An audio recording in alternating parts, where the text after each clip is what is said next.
Hello friends, welcome to my YouTube channel. So today in this video, I am going to show you how to add contact information on lock screen.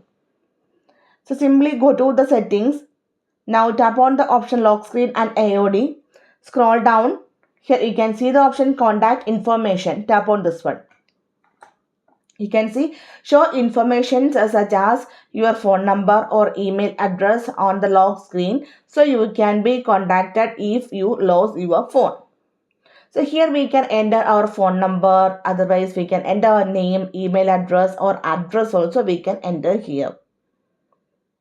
Okay, so simply let me show you. Just here I am going to enter randomly one name.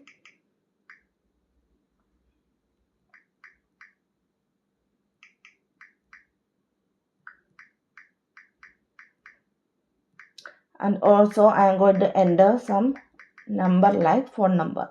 Tap on done. And you can see this is I enter here. Now go to the lock screen. At the bottom you can see that information.